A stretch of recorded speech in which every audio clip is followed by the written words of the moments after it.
right, it is 6:04. So let's begin this meeting. Dr. Head, do you have any special guests tonight? Yes. I'd like to introduce Jamie Swinnerton from the Houston Chronicle. There's Jamie right there. So welcome. And Jim Kane, Dr. Jim Kane, the former superintendent of Klein, is here. Welcome, Jim. And I want to introduce Jose Rivera. Where's Jose? Hey, Jose, how are you? Who is with the Aldine Greenspoint YMCA, and he wants to speak about Lone Star College, or Houston North, right? One of those, yeah. Okay, go ahead. Greenspoint and Victory. Thank you, Dr. Head. Yeah, that's Houston North, just so you'll know. Victory yes, is part of Houston North region, yes. Yeah. Yes, thank you for having me here today. My name is Jose Rivera. I'm the executive director at the Aldine Greenspoint YMCA. I've been in the community for quite a while, working at the Y. I worked at Baker Ripley, and just really excited to be working in this community and being partners with Lone Star College. I'm actually here today to recognize the Greenspoint staff and especially Dr. Wright and Lone Star College overall for the continued partnership that we've had with Lone Star over the years, and especially a rejuvenation with Dr. Wright. So Dr. Wright serves on our board and also has been really active. Anytime you need somebody in the community, Dr. Wright has been there to roll up his sleeves, whether it's to do Operation Backpack or to engage in the community overall, along with the staff. You know, we just had a great dinner. Thank you guys for that. And, you know, I got to talk to some of your staff, Dr. Wright, and, you know, the passion and the investment in this community is quite commendable. So I wanted to just take a moment and recognize on behalf of the Aldine Greenspoint YMCA, Dr. Wright and Lone Star College as a community champion. And we're happy we get to work with you guys and the continued partnership and the service that Lone Star does for the community. I can say personally, I'm a product of a community college back in Florida, and these opportunities in creating equitable representation and spaces for our youth is important. Not only youth, but for all ages, because as we were talking earlier, learning is, there's no age limit for that. So thank you for having me here, and I'd like to give this to Dr. Wright.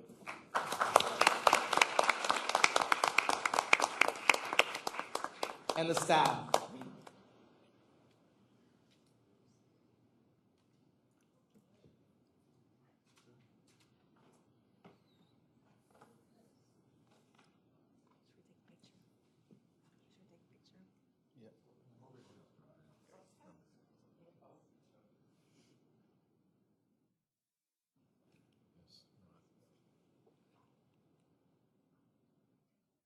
Can we take a picture with the board?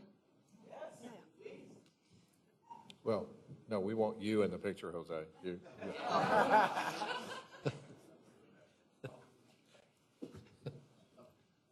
No, you're not taking the picture. Jose. You're going to be in the picture. Get up here.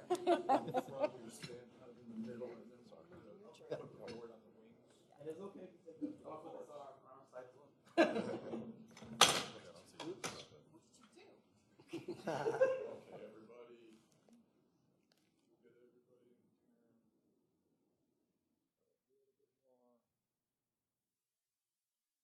One more.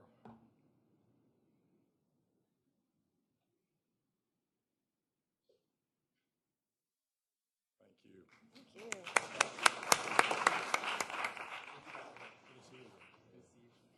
Thank you. If I may, Mr. Chair, Jose has been our friend. I just wanted to mention that because I was just talking to Dr. Napolis a second ago about the East Aldine campus and how I think he mentioned 10 years in the making. And I know you were there. I know when he was with with Neighborhood Centers, which is now Baker Ripley, and I went to a lot of those meetings that you were hosting, and your efforts to bring the community behind what was going on there at the East Aldine Town Center. I know you were all over the place, so thank you for being part of that. Okay, sure.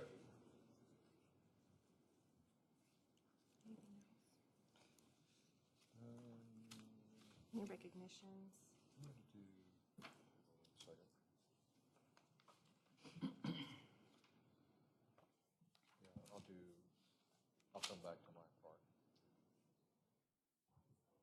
Yeah, yeah, okay. Okay. So now the approval of minutes, correct? Workshops. Okay. Okay. So now, trustees, let us approve the minutes for the August 1st workshop and regular meeting. I think, Trustee Lloyd, you were absent last time, yes. So may I have a motion and a second to approve the minutes? So moved. Second. Okay. It's being moved and properly second to adopt the agenda. All those in favor? Aye. All those opposed? Okay, it's been adopted.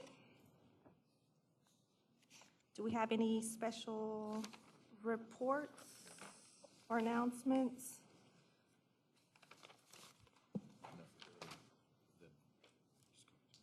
Okay. Go ahead. So we have a couple of updates. One is, we just received notice this week that, this week, Helen? We put it up here for you to see that we are ranked number 1 in the nation in the number of Hispanic students enrolled in two-year colleges. So I'm very proud of that. I don't know if I have the exact number. We will send it to you, but you know, we've ranked pretty high before, but that's actually pretty cool. So we're doing what we're supposed to be doing. And so let me talk to you about enrollments just for a minute before we go to the next item. So we're pretty flat in enrollments, and we're seeing this. So we're actually down in head count, but we're up in credit hours and contact hours, which is what we get reimbursed for, and that's our source of revenue. I sent out a note to the other college presidents and chancellors in the area. The only college that's really up is College of the Mainland. Everybody else is in about the same boat we are. They are down 1% in actual head count and up 1% in contact hours, credit hours. So that means that more students, or fewer students are coming to school. Not many, but fewer are coming to school, but they're taking more classes, that's a good thing. And that, what we generally think is that's a reflection of the community right now, of the economy right now, that we have near full employment here in the region. So we're monitoring that. Our projection for the board was 2.5%. So we're about 1.3 as of this morning, which we mean we will make budget adjustments. We're going to wait until the official day, which is next week sometime. And then after that, we'll make budget adjustments of probably right now about $700,000, which is 0.5% of our total budget. It's less than 0.5%. So we're fine with that. It was that we could see the trend coming probably 6 weeks ago, so we were ready for that, and we've got enough flexibility in our budget to handle that. So the next item I have is Houston North officially opened this past week with 2,357 students, taking over 14,000 credit hours. That's a lot of work. Thank you for everybody at Houston North. Jose, you actually helped me to think about this. So Houston North is actually a combination of Victory, Greens Point, Fairbanks, and soon to be Fallbrook, right? That's what we call Houston, the Houston North, as opposed to North Harris, right? We have a dedication for LSC North Harris East Aldine Center next Friday. And this is it right here. Your information is here. It is a fabulous facility. You're going to like it when you see it. So it is really nice. And so we've got a lot of work to do over there, but it's in a neighborhood that I think we're going to do some real good with. And so it's well needed over there. And thanks again, Jose, for your help. And lastly, we had, let me hit, before I do this last one, on September the 17th and 25th, don't forget that we have a special meeting for the approval of the tax rate, September the 17th and September the 25th. And those meetings will be very short, but we have to have the quorum there to approve the tax rate. So the last thing I have on my list is on Tuesday, we hosted Texas Land Commissioner George P. Bush for a tour of the Process Technology Center over in Atascocita. So Dr. Smith was there, Alton Smith, and Mike Sullivan was there, and Catherine was there, and I was there, and we have just a very brief video. He was there for 2 hours, 2.5 hours, yeah. And he actually got out in that 100-degree weather we had and climbed up the ladder, and he was very personable. So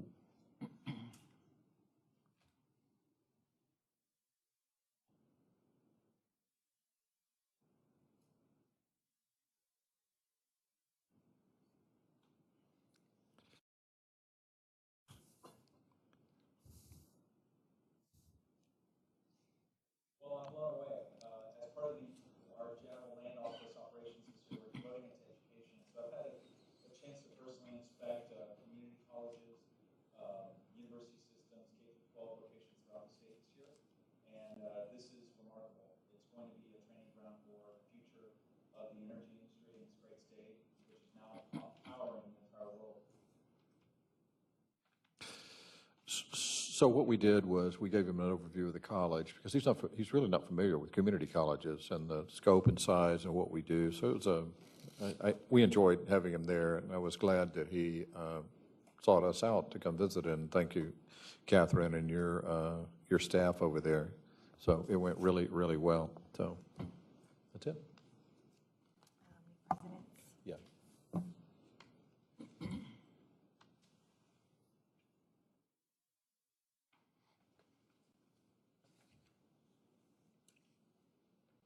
You're doing great.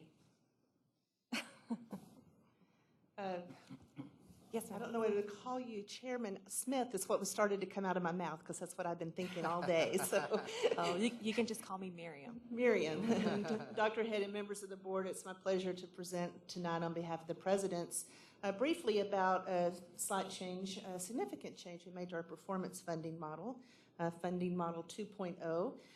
This is tied to one of the top priorities, the financial responsibility and accountability priority, as that is crucial to our operations as you all deal with all the time.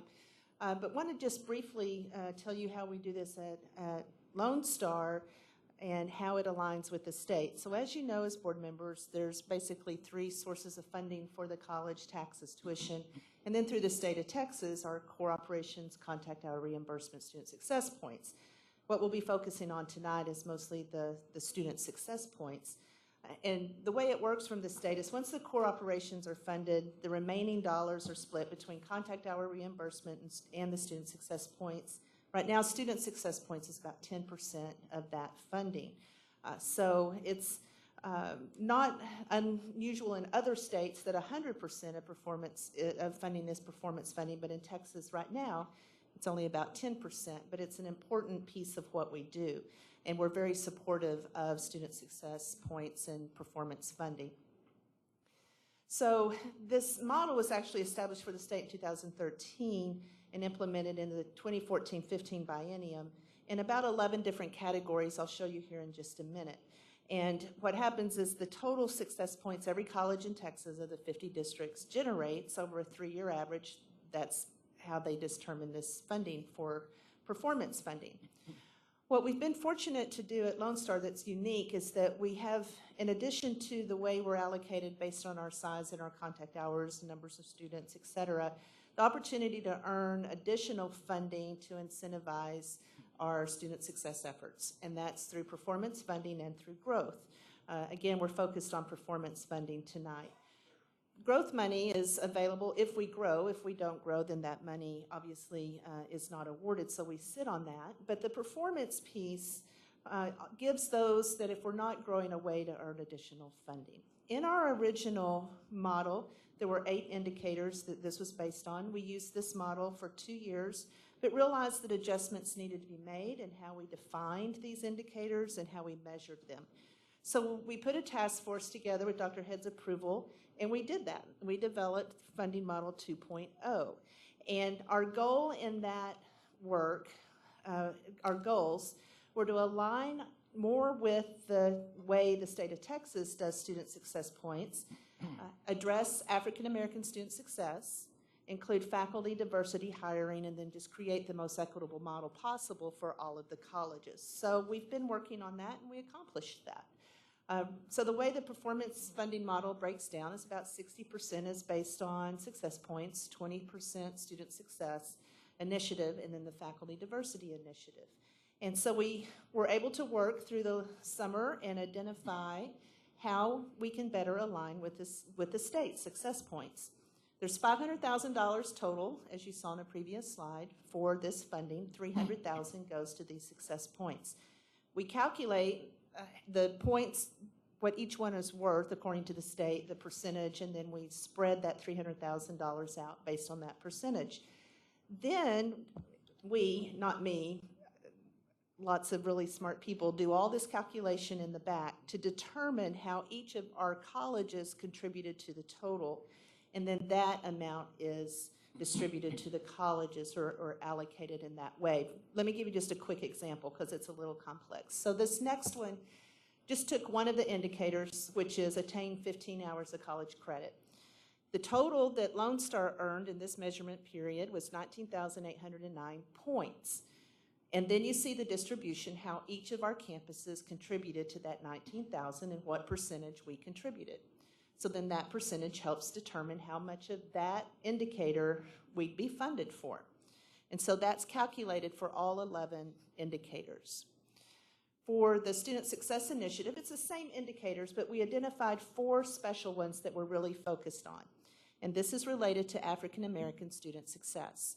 $100,000 is allocated to these in these 4 areas. There's 4, so we just spread it out, $25,000 each. Here's another quick example.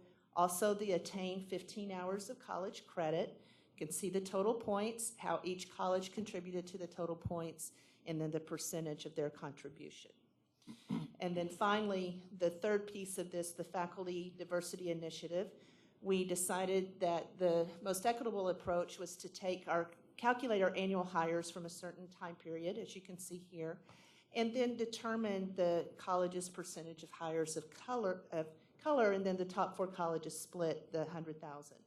And we've been able to implement this through robust hiring processes and pilots on how we can ensure parity from application to the selection of the final candidate. And that's been the goal, to always hire the best person, but to attain parity along the way. So this was the first time this was included in our performance funding model 2.0, and you can see here each college's total annual hires for faculty, full-time faculty, the number of hires of color, the percentage, and then the top 4 colleges with the highest percentage earned the $25,000. You put all of that together, and then there is an amount that you can see for the success points, African American student success, faculty diversity, and the amount for each college. So we're very fortunate in this because these dollar amounts become part of our permanent funding allocation that allows us to invest in other student success strategies. And so we're very, very fortunate to be able to work towards this. But speaking on behalf of all of our colleges and my colleagues, we do appreciate the opportunity to earn the funding, but as you can tell from these pictures, we just really do it because it's the right thing to do, is to serve our students. So with that, if there are any questions, I'd be happy to try to answer them. Otherwise, we'll move on. Yes, Linda. Could we go back a slide or two? That one right there. Why is North Harris? You're missing North Harris. Thank you. I meant to mention that. You noticed that North Harris was included in all of the other data points. So they definitely did well and had high success numbers. This was tied to the reallocation with Houston North, and so their performance funding was not an eligibility this year. And then you'll notice Houston North is not on here. As we move forward, I'm sure they'll be added. Did I answer that No, you closely answered enough? it. Okay. Well, we were, because of the declining enrollments, we had already made the decision to reduce the North Harris budget by $3 million. So it didn't make sense we weren't going to reduce their budget, then turn around and give them money. We just factored it all in there. That's my fault for not putting it in there because the CFO and somebody else asked me, did not want to put it in there, probably Helen. I said, I don't think so. We'll just leave it out of there. But, so we weren't going to reduce them, but then turn around and give them money, or give them money and then take it away again. Okay, but I'm seeing two different criteria. So their funding was reduced because of falling enrollment, but then they also could not earn success or performance-based funds with what they did with the students they had? That is correct. We had a choice of, we would either give them, we could reduce their budget by $3 million, or we could reduce it by 3.1 and still take money. What we're trying to do is that North Harris per capita expenditures were about $3,000 when the other colleges are $2,400 if you just do it in a kind of a basic formula. So we're trying to get North Harris, and that's because of the declining enrollments. With the students, the number of students dropping, their budget hasn't been dropping proportionally. I'd be glad to talk to you after the let's meeting do it. if you want to. Okay.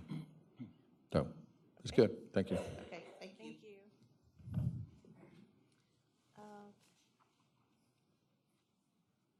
We have a presentation of faculty senate presidents.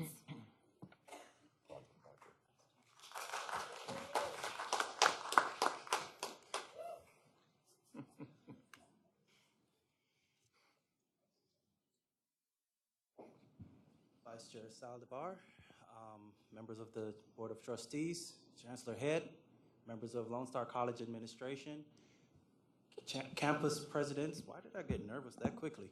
Fellow Faculty Senate presidents and everyone here, good evening.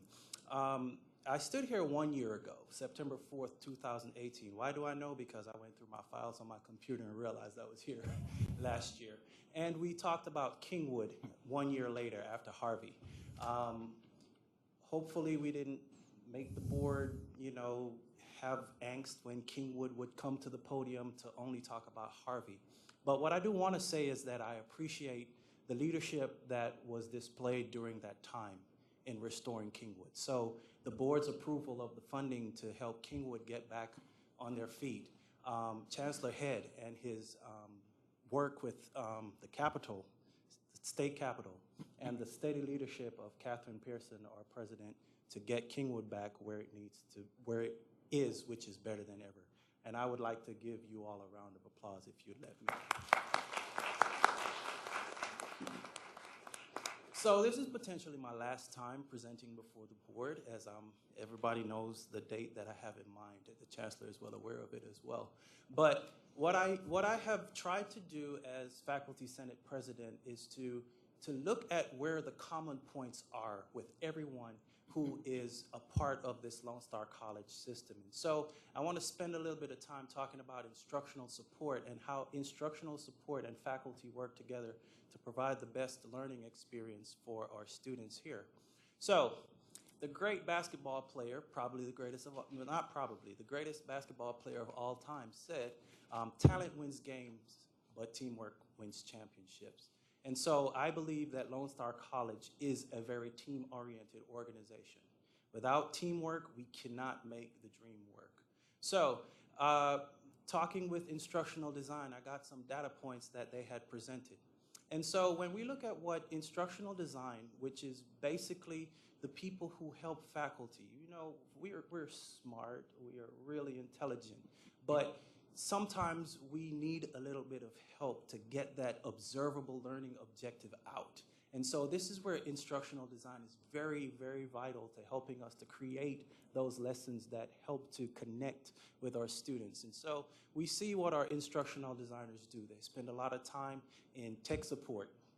Yes, D2L, the fantastic learning management system that we all work with, sometimes we need a little bit of help with that. And so our instructional designers are helping us with that. They're helping us with course design as well, the instructional design techniques, pedagogical excellence, so that we are able to present these fantastic lessons so that our students get the best learning experience. And you'll hear me say this a few times through my presentation, the best learning experience. One thing that you'll notice about the time that they spend too is in meetings and professional development. And so they're not just telling us anything that they think. They work really hard to make sure that what they provide us as faculty is great information that we can apply to our classes. Another thing is that the modality of online learning is growing so much. And so it's a really good thing to know that Lone Star College faculty are online certified. The college has a program that allows us as faculty to go through the process of learning the LMS that we're working in and being able to make great decisions in terms of the lessons that we present to our students so that they perform well in class and have the best learning experience. And so instructional support allows us the opportunity to do that. And as you can see, 1,700 faculty are online certified. And so that's one place that we can rest assured that instruction is at least being told the Lone Star way to teach. As we look at support, we have the VTAC, which is the Virtual Teaching Assistance Center.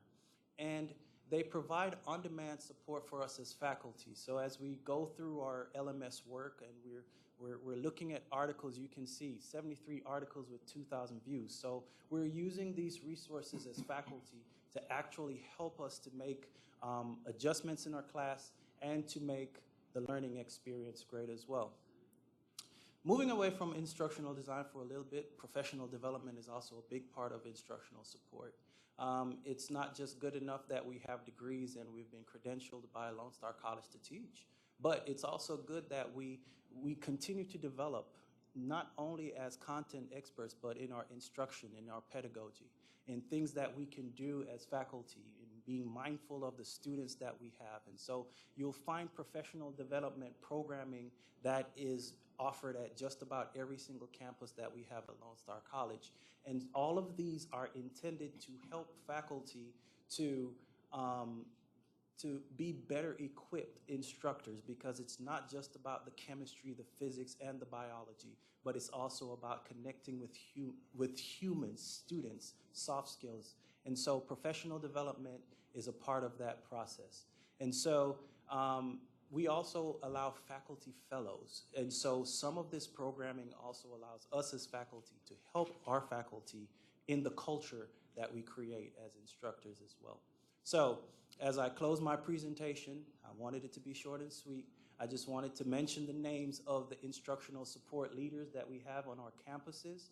And I also wanted to make mention of the instructional design support that we have on our campuses. And thank Dr. Eric Nathan for the information that he gave me. And what is the championship? The championship is our students. The championship is the student that can come to the podium and say they came from China and went to Lone Star College. And Lone Star College put them one step closer to their dream. It's that single parent who is depending on this degree to get them the promotion. And so we take this very seriously, that we can educate students. And so even though we might be talented, we'll only win a game, but we can win championships when we all work together. Thank you. Thank you. Okay.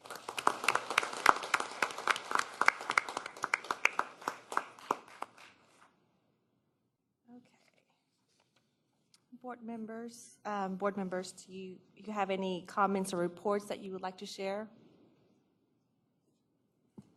No. Helen, do we have any citizen No? Okay. Well, that's easy for me, right? All right. Trustees, let's consider the consent agenda. We will, is it item number 2, right? So we will consider item number 2 separately. Sorry, where is my sheet? Okay.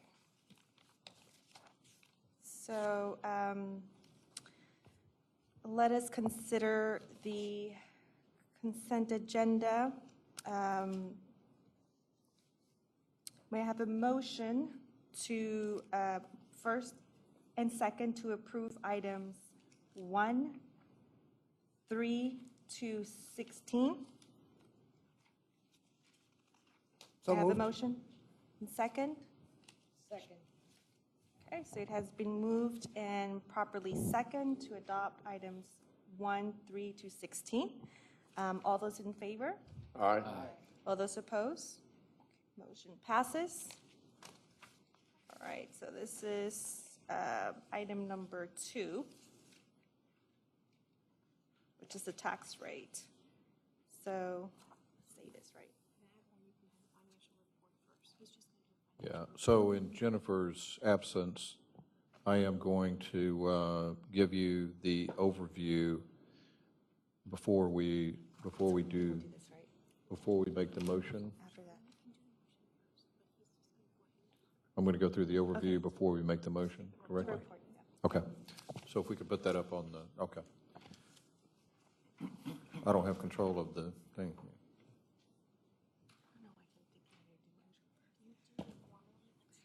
Thanks.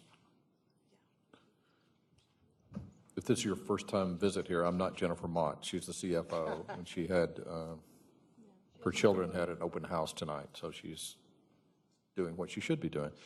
So this is, I want to talk to you about the proposed tax rate, which is the same as it was last year, and you can see that we have it broken down between maintenance and operation and interest and sinking. And again, the rates are the same. So we're 0.1078. These are again the highlights of this, and this is pretty standard. Again, I've got another slide in here. So our tax rate is actually less now than it was in 2005. Again, assessed value has gone up, but I just want to point out that we've for the board that we've posted everything that we should have posted. And remember, we've got the approval on September the 17th and September the 25th, and we'll send out more reminders on that. So the interest in sinking, just for everybody else's sake, is what we pay on our debt, and that's a little over $60 million a year, right, Tammy? 61 or 62 million a year on our debt. So when we do our tax rate, there's two separate accounts there.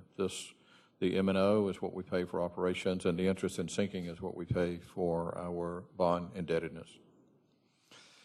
So this is what it looks like in the last couple of years, and especially for new board members, so you can see what the ups and downs that we've had, mostly ups for us, by the way, but it's just something we pay close attention to in future years. So the decisions we make today, we've got to be cognizant of what might happen in the future. So we pay close attention to the economy. So our appraised values are broken down. About 75% of it comes from Harris County, and the remainder comes from Montgomery and San Jacinto County.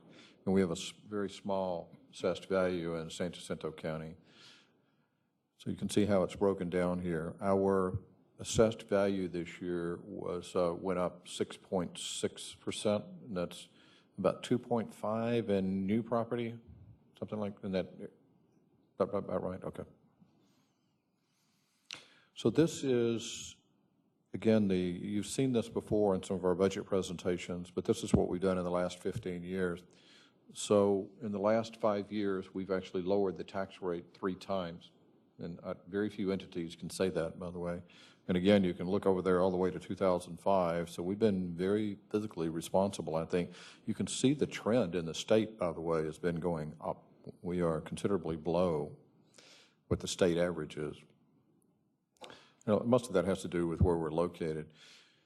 So remember that our goal is to even out what the students pay and local taxes. And you can see where we're going to be, only because our enrollments were about the same as they were last year. We still have a ways to go over that. I think you'll start seeing some changes as the tuition rates go up. Property tax revenues, you can see on from the assessed value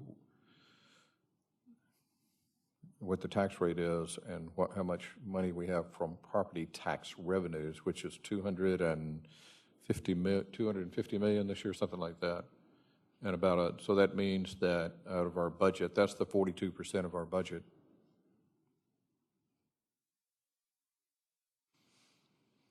This is where we are compared to everyone else. So what's going to be happening is over the next couple of years, that yellow line where we are right now will be drifting back toward the middle. That's the goal, so that we get closer.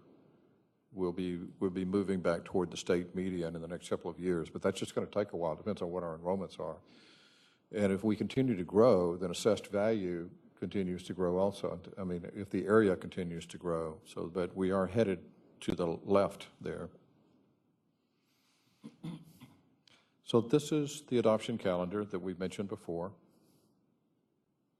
Just again, we'll send out some reminders over this, but so the first public hearing is on the 17th, the second is on the 25th, and then we will approve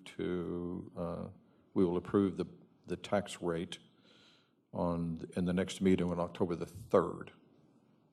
So that's the recap. Thank you. So board members,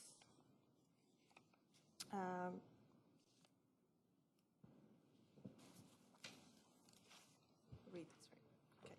So board members, I move to propose the maintenance and operations ad valorem rate of 0.08 per 100 valuation for the 2019 tax year to be adopted at the October 3rd, 2019 regular board meeting, and 2 public hearings to be held at 5 p.m.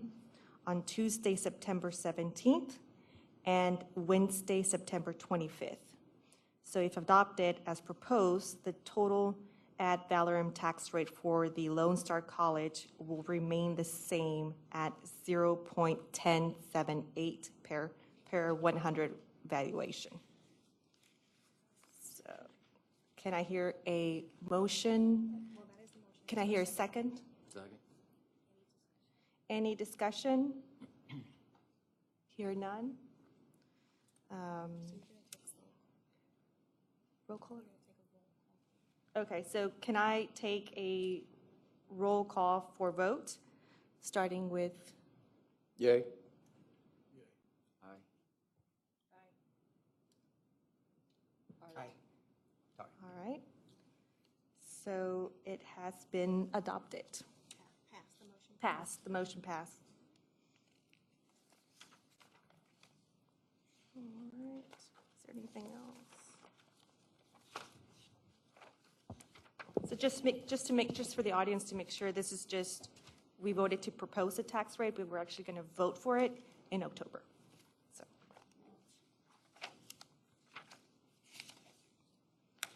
All right.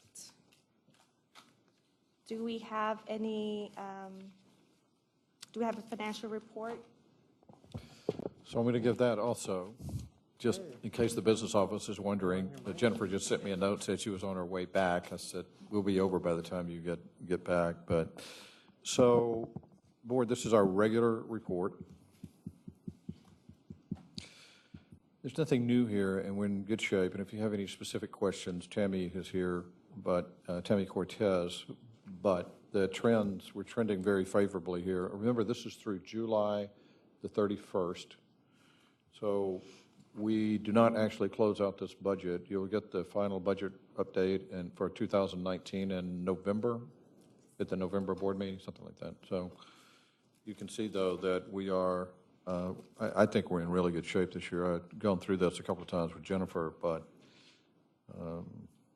I'll show you some other numbers here in just a minute.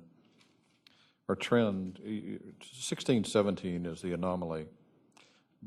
And keep in mind, when you look at that chart that big, the way it shoots up there, you have to look at the other side and see the percentages are not that far off, but the trend normally is in the mid-90s.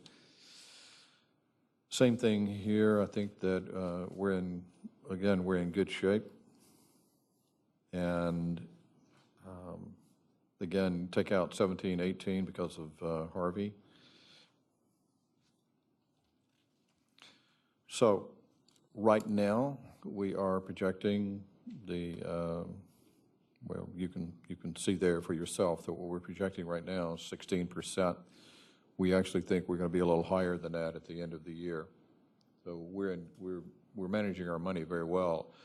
I have to tell you, though, the presidents and the vice chancellors, thank you for not, we just don't spend any money unless we have to. We have money budgeted, but if we don't need it all, then we don't spend it. And when we make budget adjustments based on our enrollment. So we project at a 2.5. If we don't do 2.5, if we only do 1.3, then we make the budget adjustments. And we had meetings today to talk about how that's going to occur.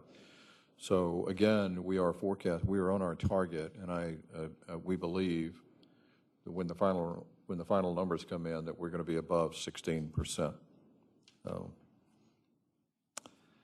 And you can see what she is projecting right here, that we're going to be about 9.4 million in net revenues below our budget. So anything, I think that's, well, this is the financial statement, but the net expenditures, you can see that right there. But we're going to end up with a surplus this year. So anything, Tammy, that needs to be added or?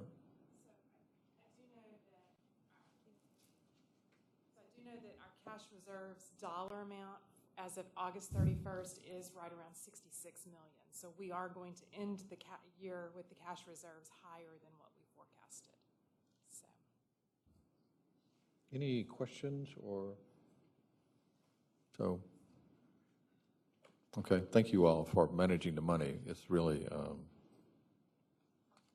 I'm very proud of the work we do because we're very conscientious about where we are and the perceptions in your role and our role in managing the money the way it should be managed. So that's it. Thank you guys for managing the money. I need to hire you guys to manage my budget. Do we have any building reports or construction updates? No. No? Okay. Do we have, colleagues, do we have anything, any future agenda items that you would like to add? No? So before we adjourn, I just want to make sure and invite everybody to the ribbon cutting ceremony Friday the 13th. Sounds very odd, that Friday the 13th. So at the East Aldine campus. So want to make sure if you have time to please stop by. The folks there are extremely happy that we're going to have a campus there. So they're really, really glad. And secondly, I would like to thank Dr. Wright. I actually saw your interview with Deborah Duncan. Can you just tell us just a little bit about it, just for those folks that weren't able to see you on live TV? Can you? Sorry about that. So I was fortunate to be interviewed by Deborah Duncan right before President Trump interrupted everyone with the announcement. So we got a chance to talk about Houston North and all the things that we're trying to do. And what was great about the event is that it became a Lone Star College Day, because right afterwards, we had someone from the Chief School of Cosmetology, one of our students, who gave a great demonstration. So it was really good publicity for the college and for everything that we're trying to do. Thank you, Dr. Wright. Thank you. You were awesome. Anything else? All right. Thank you so much and good evening. Adjourn.